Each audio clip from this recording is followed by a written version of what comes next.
சனிக்கிழமை காலையில் சாப்பாடு நேற்றுக்கு வச்ச சோறு அது இன்றைக்கி தயிரில் போட்டு தாளித்து சோறு, அதுக்கப்புறம் கொள்ளு, அதுக்கப்புறம் மீன், அதுக்கப்புறம் பீன்ஸ் பொரியல். உண்மையிலே இதுக்கு முன்னாடியும் சாப்பிட்ருக்கேன். செம்ம டேஸ்ட்டாக இருக்குது, சூப்பர் டேஸ்ட்டாக இருக்கும். சாப்பிட்டு பார்ப்போம் இன்றைக்கி எப்படி இருக்குன்னு.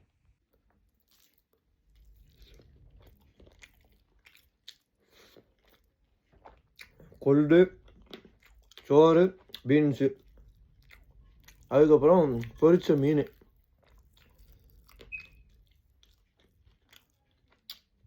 சூப்பர் டேஸ்ட்டாக இருக்குது. இன்றைக்கி வந்து இங்கே பயங்கர மழையாக தான் இருக்குது. அதனால் கொஞ்சம் குளிரும் கூடுதல். சோறை சூடாக்க முடியல, தயிர் சோதை. அதனால் ஐஸாக இருந்தாலும் மீன்லாம் சூடாக இருக்கனால சூப்பர் டேஸ்ட்டாக இருக்குது. யாராச்சும் பார்த்தீங்கன்னா இதை மாதிரி ட்ரை பண்ணி சாப்பிட்டு பாருங்கள். அருமையாக இருக்குது, உடம்புக்கு ரொம்ப நல்லது.